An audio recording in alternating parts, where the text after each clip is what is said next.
આ જૂના રાજમાં આવ્યા હતા અને અહીંયા એમણે આદિવાસી ભીલો સાથે સંગઠન કરીને પોતાની ગાદી સ્થાપી હતી.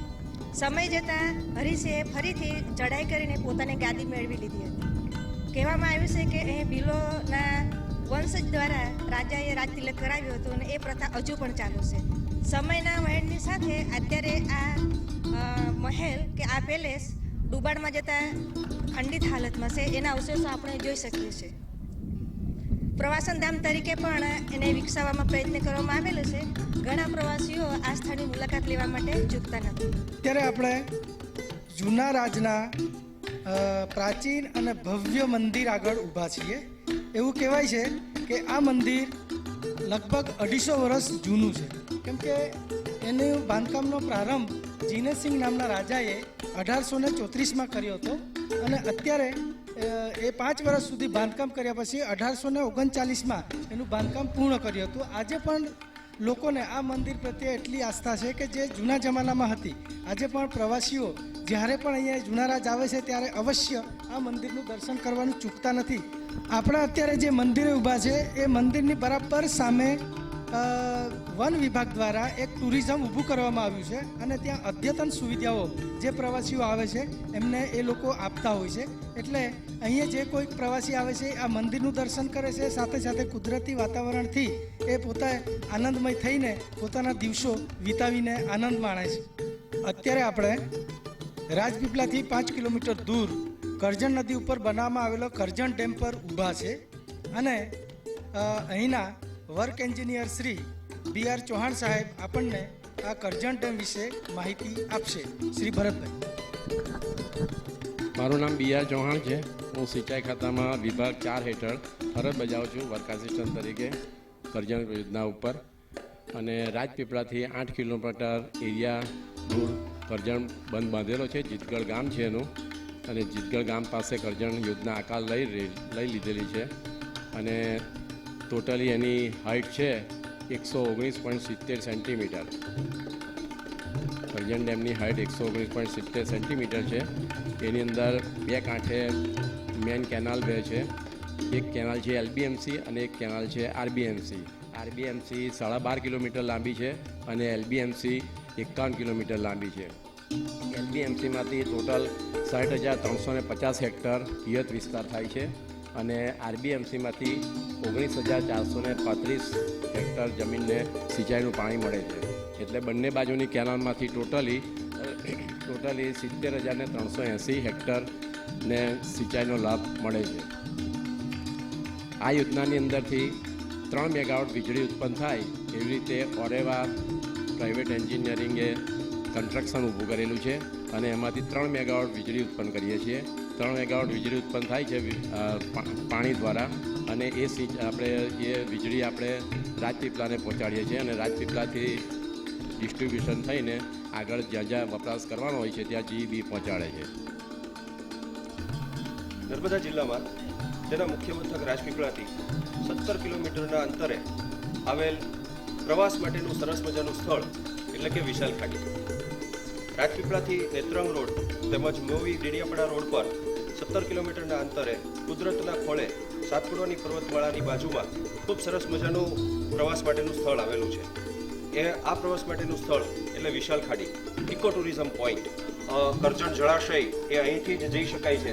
કરજણ જળાશયમાં બોટિંગની પણ સરસ મજાની સુવિધા છે. એટલે જે લોકો વીકએન્ડમાં કે વેકેશનની અંદર પોતે સરસ મજાનો પોતાનો સમય ગાળવા ઈચ્છતા હોય એના માટે આ જગ્યા એટલે કે વિશાલ ખાડી ખૂબ સરસ મજાની જગ્યા છે. વિશાલ ખાડીના કારણે આ જગ્યાનું નામ વિશાલ ખાડી પ્રવાસન કેન્દ્ર એવું રાખવામાં આવ્યું છે. કરજણ જળાશય યોજના કરજણ ડેમ જ્યાં બાંધવામાં આવ્યો ત્યાંથી છેક અહીં સુધી તેનું પાણી ભરાયેલું રહે છે. એટલે અહીંથી બોટિંગ દ્વારા આજુબાજુના ગામડાઓ સાથેનો સંપર્ક પણ ખૂબ સરસ રીતે થાય છે. એટલે પ્રકૃતિના એકદમ સાનિધ્યમાં કોઈ જ પ્રકારનો શોરબકોર નહીં અને એકદમ શાંત વાતાવરણની અંદર આ જગ્યાએ પ્રવાસ કરવાની ખૂબ આનંદ આવશે, ખૂબ મજા આવશે. ઉપરાંત અહીંયા શાંત વાતાવરણની અંદર પક્ષીઓનો કલબલાટ પણ ખૂબ સરસ મજાનો મનને આનંદિત કરી દેશે. એટલે ચોક્કસ એકવાર વિશાલ ખાડીની મુલાકાત લેશો તો ખૂબ આનંદ આવશે. ગંગાજળ, નર્મદા જળ, તાપી જળ અને કેસર જળ વડે 1.5 કલાક ભગવાનનો અભિષેક ચાલે છે.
નમસ્કાર વિદ્યાર્થી મિત્રો, રાજપીપળા એ ગોહિલ રાજાઓના રાજ્યની ભૂમિ ગણાય. અહીં ગોહિલ રાજાઓએ ઘણા વર્ષો સુધી રાજ કર્યું અને જુદા જુદા રાજાઓએ રાજપીપળામાં ઘણા બધા નાના મોટા મહેલો બનાવ્યા. આપ લોકો મારી પાછળ એક સફેદ રંગનો મહેલ જોઈ રહ્યા છો અને એ મહેલ છે વડિયા પેલેસ. વડિયા પેલેસને ઇન્દ્રજીત પદ્મિની મહેલ તરીકે પણ ઓળખાય છે. 151 એકર જમીનમાં ફેલાયેલું આ મહેલ છે અને એની સ્થાપના મહારાણા સર વિજયસિંહ રાજાએ કરી છે. 1930 અને 1940ની વચ્ચે આનું બાંધકામ કરવામાં આવ્યું છે. આનું તમે દૂરથી આકાર જોશો તો ઉડતા બાજ પક્ષી જેવું આકાર ધરાવે છે અને સફેદ રંગના પથ્થરોમાંથી બનેલું છે. આની તરફ નજર કરશો તો આપને ધ્યાન આવશે કે આની ઇન્ડો સેરેસ્મિક શૈલીમાં આનું બાંધકામ થયેલું છે અને આની ખાસ બાબત એ છે કે એમાં 1000 દરવાજા અને બારીઓ આવેલા છે. કેટલા? 1000 દરવાજા અને બારીઓનો મહેલ આ કહેવાય છે. અને જે બારી દરવાજા ઉપર જે લાકડાનો ઉપયોગ કરવામાં આવ્યો છે તે બર્મામાંથી ટીકવુડ નામનું જે વૃક્ષ આવે છે એમાંથી આ બનાવવામાં આવેલું છે. વિશેષતા એ છે કે આમાં તમે અંદર પ્રવેશ કરશો ત્યારે દરેક રૂમમાં જે ફર્શ બનાવવામાં આવ્યું છે, આંગણું જે બનાવવામાં આવ્યું છે તે ઇટાલિયન માર્બલના રંગબેરંગી પથ્થરોમાંથી બનાવવામાં આવેલું છે અને ભૌમિતિક આકારોમાં એ પથ્થરો ગોઠવવામાં આવ્યા છે. દરેક રૂમમાં અલગ અલગ ડિઝાઇન મૂકવામાં આવી છે અને અંદર પેઇન્ટિંગ પણ મૂકવામાં આવેલા છે. તે પણ ઇટાલિયન પેઇન્ટર દ્વારા બનાવવામાં આવેલા છે. વડિયા પેલેસ. નમસ્કાર. નર્મદા જિલ્લાના રાજપીપળા ખાતે જે ઐતિહાસિક ઇમારતો આવેલી છે અને નાની મોટી કચેરીઓ આવેલી છે, અનેક શૈક્ષણિક સંસ્થાઓ આવેલી છે, જેમાં અહીંયા આપણે જોઈ રહ્યા છીએ એ સરકારી આયુર્વેદિક ફાર્મસી પણ અહીંયા કાર્યરત છે. એ આપ સૌ નિહાળી રહ્યા છો. અહીંયા જે નર્મદા જિલ્લામાં સુરપાણેશ્વર અભયારણ્ય ખાતે જે નાની મોટી ઔષધિઓ આવેલી છે એના ઉત્પાદનમાંથી અહીં અનેક પ્રકારના રોગોની ટેબ્લેટ બને છે, જે ગુજરાત અને ભારતભરમાં જાય છે. ઉપરાંત અહીંયા ઔષધિના પ્લાન્ટો પણ બનાવવામાં આવે છે અને એનું વિતરણ કરવામાં આવે છે. વિદ્યાર્થી મિત્રો, થોડાક સમય પહેલાં આપણે વડિયા પેલેસ, વ્હાઇટ પેલેસની મુલાકાત લીધી અને હવે આપણે જ્યાં ઉપસ્થિત છીએ આસપાસ નજર કરીને આપ જોઈ શકશો કે ગ્રીન કલરની સાથે સાથે ગોલ્ડન કલરની છાંટવાળું આ જે પેલેસ છે તે ખૂબ જ પ્રસિદ્ધ મહેલ છે, રાજવંત પેલેસ. 200 વર્ષ જૂનું આ પેલેસ છે અને મહારાજા છત્રસિંહજીએ આ પેલેસનું નિર્માણ કર્યું હતું. આજે પણ એમના વંશજ આદરણીય મહારાજા સાહેબ શ્રી રઘુવીરસિંહજી એમની ફેમિલી સાથે અહીં નિવાસ કરે છે. મહેલની અંદર મ્યુઝિયમ બનેલું છે. મ્યુઝિયમને પણ આપણે જોઈશું. મહેલની મારી જમણી બાજુ જે છે તે હરસિદ્ધિ માતાનું મંદિર છે. એમાં મૂર્તિ છે કે જે 200 વર્ષ જૂની છે અને સાથે સાથે પાછળની તરફ જે સ્વિમિંગ પુલ બનાવવામાં આવેલું છે એ સ્વિમિંગ પુલ એ સમયે રાજાશ્રીએ દીર્ઘદ્રષ્ટિ રાખીને બનાવેલું હતું. આ મહેલ જે છે તે રાજપીપળામાં કરજણ નદીની કાંઠે આવેલું છે. આવો ત્યારે આપણે મહેલના સૌંદર્યને નિહાળીએ.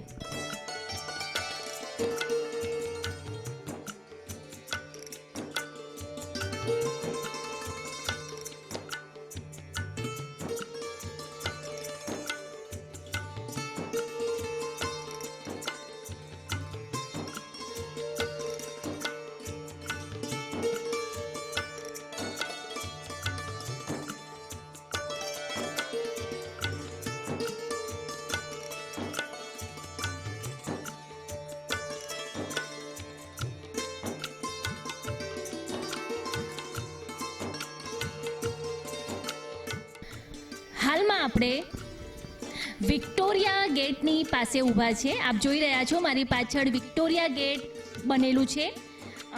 અહીંના મહારાજા છત્રસિંહજીએ આ ગેટનું નિર્માણ કર્યું હતું. પહેલાં આ ગેટની પાછળની તરફ જ્યાં હાલમાં એસટી ડેપો છે ત્યાં પહેલાં પેલેસ હતું, મહેલ હતું અને આ જે ગેટ છે તેના પ્રવેશ દ્વાર તરીકે બનાવવામાં આવ્યું હતું. ગેટની ઉપર આપ જોઈ શકશો, ગેટની ઉપર ક્વીન વિક્ટોરિયાની પ્રતિમા મૂકવામાં આવેલી છે.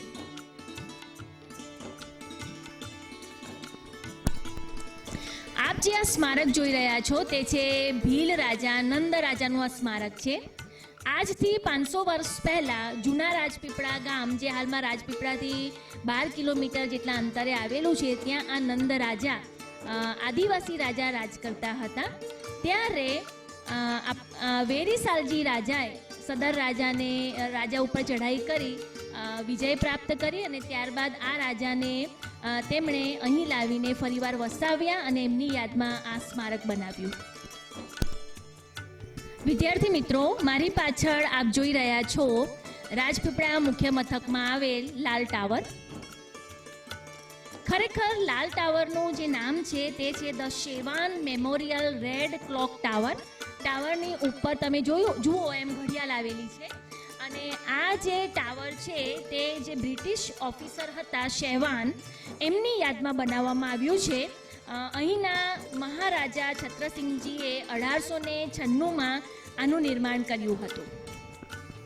એવું કહેવાય છે કે આ ટાવરથી લઈને જૂના રાજમાં જે રાજમહેલ હતું ત્યાં સુધી સુરંગ બનાવવામાં આવી હતી. અહીંથી ત્યાં સુધી જવાતું હતું, પરંતુ વચ્ચે કરજણ નદી ઉપર ડેમ બનતા એ સુરંગ જે છે તે એમાં જ વિલીન થઈ ગઈ છે.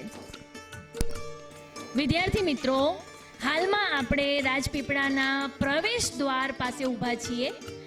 આ પ્રથમ સ્ટેન્ડ છે કે જેને કાલા ઘોડા તરીકે ઓળખવામાં આવે છે. ખરેખર આ વિજય ચોક છે. આપ જોઈ રહ્યા છો તેમ કાંસાનું સ્ટેચ્યુ અહીં મૂકવામાં આવેલું છે. ઘોડા ઉપર સવાર રાજા વિજયસિંહજીને આપણે જોઈ શકીએ છીએ. વિજયસિંહ રાજાનો જન્મ 30 જાન્યુઆરી 1890ના રોજ થયો હતો. મહારાજા વિજયસિંહજી એ 36મા અને અંતિમ ગોહિલ રાજપૂત રાજા હતા. તેમનું શાસનકાળ 1915થી લઈને 1948 સુધીનું હતું. તેઓ તેમણે જ ઈસવીસન 1925ની 1 જાન્યુઆરીએ નાંદોદને રાજપીપળાનું નામ આપ્યું હતું. વિજયસિંહ પાસે સારી ઓલાદના ઘોડા હતા અને તેઓ ઘોડસવારીના ખૂબ શોખીન હતા.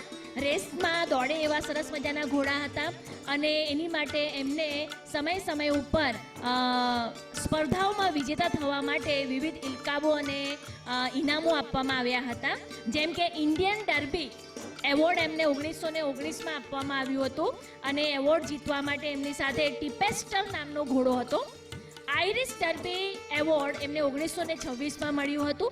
ત્યારે એમની પાસે ઘોડો હતો એમ્બાર્ગો અને ઇંગ્લિશ ઇપ્સમ ડર્બી એવોર્ડ એમને જીત્યું હતું અને એ વખતે એમની સાથે ઘોડો હતો વિન્સર લેડ, કે જે ઘોડા ઉપર સવાર આપણને મહારાજા વિજયસિંહજી આ પ્રતિમામાં દેખાઈ રહ્યા છે.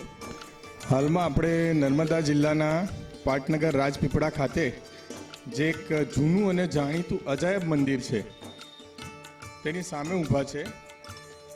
મેં તો ક્યાંય જોયું કે કોઈ ભૂતનું મંદિર હોય. અહીંયા રાજપીપળા ખાતે કાળિયા ભૂત મામાનું મંદિર છે. લોકો શ્રદ્ધાપૂર્વક ત્યાં એમનું ભજન કરે છે, પૂજન અર્ચન કરે છે.